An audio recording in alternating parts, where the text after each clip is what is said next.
Hi, I'm Ruth Pierce. I consider myself a relationship maximizer as I love to help people with relationships, taking them to the next level.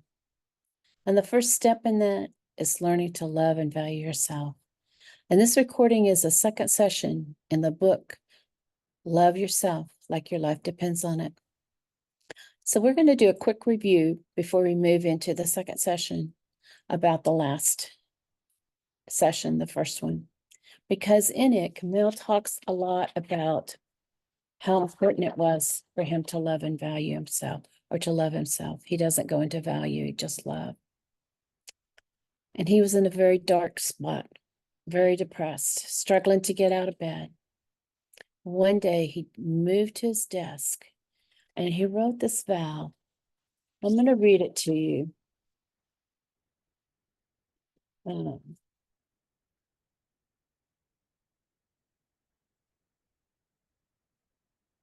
If I find that spot, which I'm not right now, so I'm not going to be able to share it with you, but that's okay.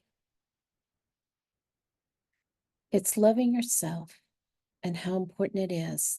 But from this day forward, I promise to love and value myself. He goes into it a lot more on that, but that's the gist of it.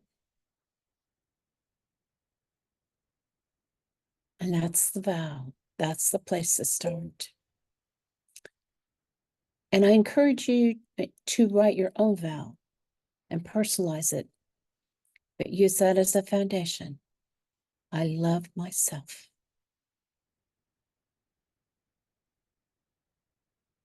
I love myself. And then the other thing that I thought was really good and what we talked about last week was the window. And he says, light is the absence of darkness. And so if you're feeling darkness, just move to the window and start wiping it off and let the light in. And one more thing you can do when you're wiping that off is say, I love myself. I love myself. So that was one of the practices. Today, we're going to focus on a lot of the practices that he did. This isn't all of them, but it's the start. Don't feel like you have to do them all. In fact, I don't want you to be on a guilt trip or condemnation whatsoever about any of them, but start small. Think what you can put into your day that's going to build that groove that says, I love myself. The first one we're going to talk about is the mental loop. And I thought this was interesting that he said about himself. But if you could see inside my head, you might ask, does this boy not have any imagination? There was only one thought running through his head. I love myself. I love myself. I love myself. For days after he made that vow, this was his only focus. Sometimes as a whisper, sometimes silently. We, as human beings, and this is from the book, so it's Camille talking, think that we're thinking. Not true. Most of the time, we're remembering. We're reliving memories. We're running familiar patterns and loops in our head. We have loops for everything. And most of them are negative, aren't they?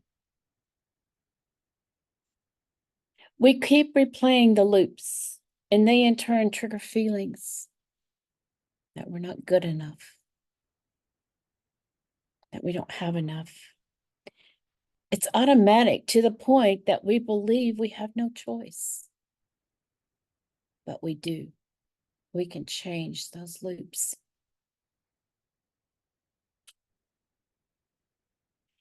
Imagine a thought loop as this: a pathway laid down by constant use, like a groove in rock created water In enough time with enough intensity, you've got a river. If you had a thought once, you throw it out of your head. It has no power over you. Repeat it again and again, and especially with emotional intensity, feeling it, and over time, you've created the grooves, the mental river. Then it controls you. So let's get out of the negative and focus on the mental loop of love myself. Focus on that one thought. Add emotional intensity to it. Maybe emphasize a different word as you say it. Use passion. Emotional intensity, what it does, it deepens the grooves faster than anything. So feel it. Feel it down here in your heart. Run it again and again. Whether you believe it or not, it doesn't matter. Repeating it over and over will make it your truth. Just like we talked about the negative grooves, they became your truth over time, didn't they? The goal here is to create a groove deeper than the ones that you've already laid down over the years. The ones that create disempowering feelings. They took time to get a hold of your life too. Some of them you've had since childhood. For example, for me, I was taught I should always put others' desires before mine. And to do anything else, I was taught was selfish. So those are really deep grooves in here. We talked about the river and the rocks, but it's also neurons in your brain and pathways in your brain that you've built. And we're going to build new ones. But that is why it takes focused commitment, why it must be a practice. Forget about demolishing the grooves from the past. Just create a new groove so deep, so powerful that your thoughts will automatically flow down that deep groove of I love myself.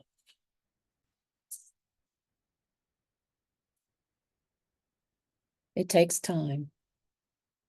It took Camille a month to go from misery, that deep depression, to magic. But you will notice changes along the way, shifts in your feelings, beautiful things happening in your life. Expect them.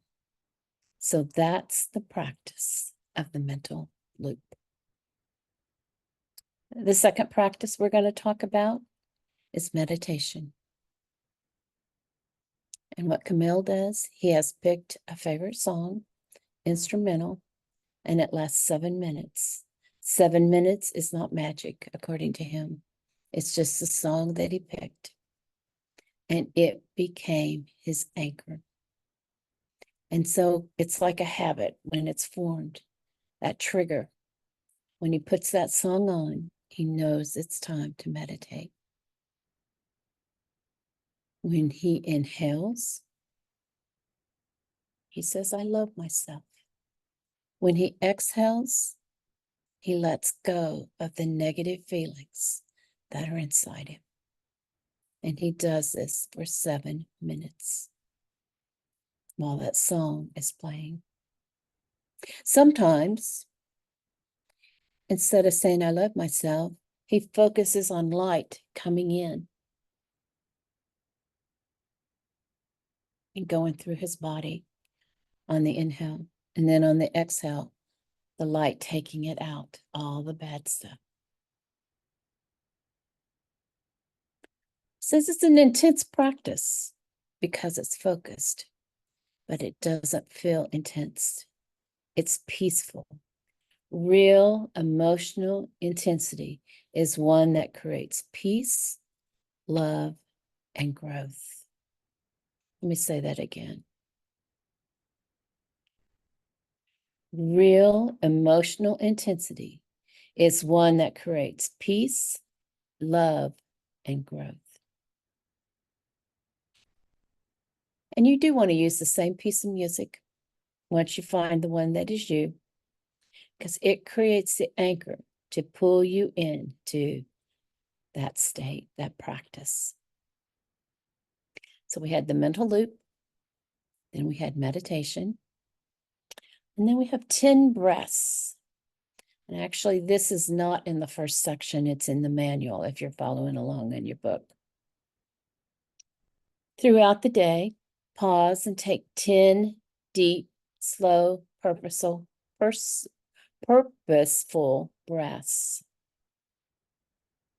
And a complete shift from your thoughts to a pure focus on loving yourself. But the same concept is there. On the inside, on the inhale, focus on I love myself. And the exhale, let the light remove whatever needs to go. No control, no forcing, just allowing. A surrender of sorts. Mental loop, 10 breaths, mental loop, meditation, 10 breaths, and then we have the mirror.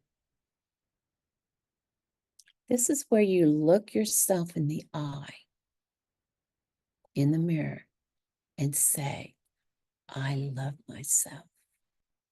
Ruth, I love you. And you can change the words up if you want. Now, according to Camille, you do this for 5 minutes. If that's too long, start slow. One person in our group suggested you do it while you brush your teeth or while you're combing your hair. And those are good triggers. Or set a timer for 30 seconds and do it that long and build it up. The stronger you can make this foundation of loving yourself, the deeper that groove's going to go and the faster it will go.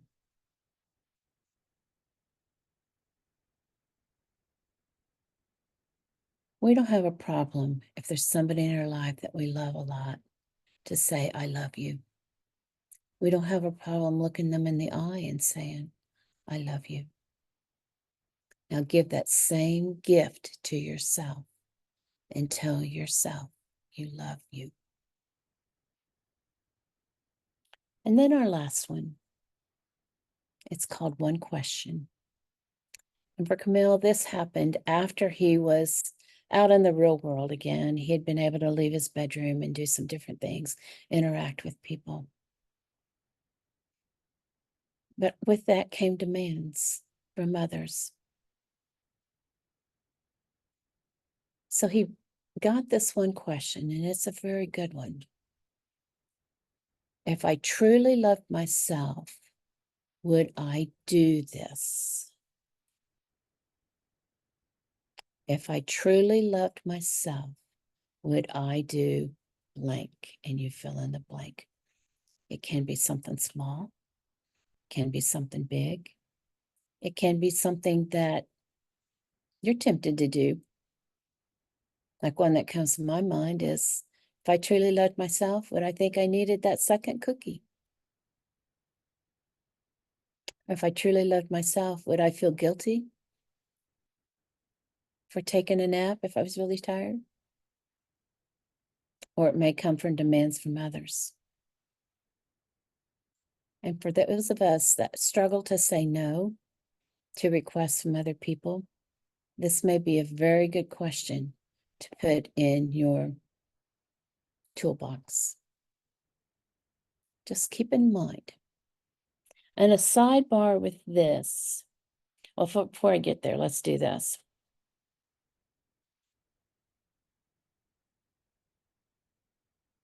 The question is deceptively simple in its power. It shifts your focus from whatever you are, anger, fear, pain, or any form of darkness, to where you want to be, and that is love. Your mind and your life do not have a choice but to follow. And that's Camille's words. Now I want to go on a sidebar with you. Probably a couple before we wind this down.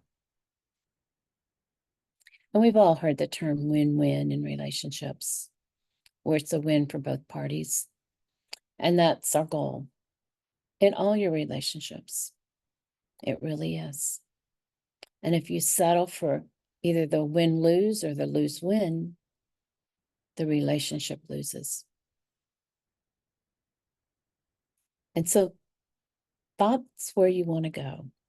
But if you settle for lose-win, like I lose, but you win, the relationship's going to suffer. And you aren't really showing yourself that you love yourself. But you also don't want to override the other person.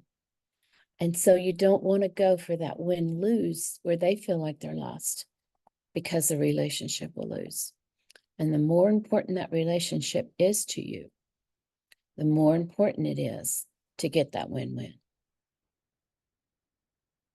So keep working, keep listening, keep understanding each other until you can do that win-win.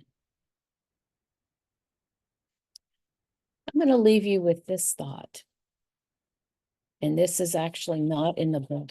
It's something that from the work that I've done in myself, first of all, and then with others, that I think is important, is when we love ourselves, it's not a selfish love. And actually, Camille brings that out too. It's a healthy, organic love that naturally overflows to other people. It is putting your oxygen mask on yourself before you try to help your kids or other people in the airplane. It's only as we fill our cup can we overflow in giving love. Because how many times have you given to somebody and it was reluctantly and you really didn't want to, and all that stuff? As we work on loving ourselves, and that's not work, you just let it happen. But as you develop that more and more, it will come out naturally and overflowing.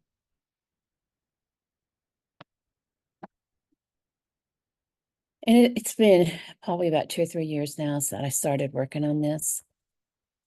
But I do think it's very true. This next statement I'm going to read to you. The degree in which I genuinely love and value myself sets the thermostat on how high my other relationships can go. I don't know about you, but I desire to set my thermostats very, very high. The degree in which I genuinely love and value myself sets the thermostat on how high all my other relationships can go. And with that, that's the end of session 2.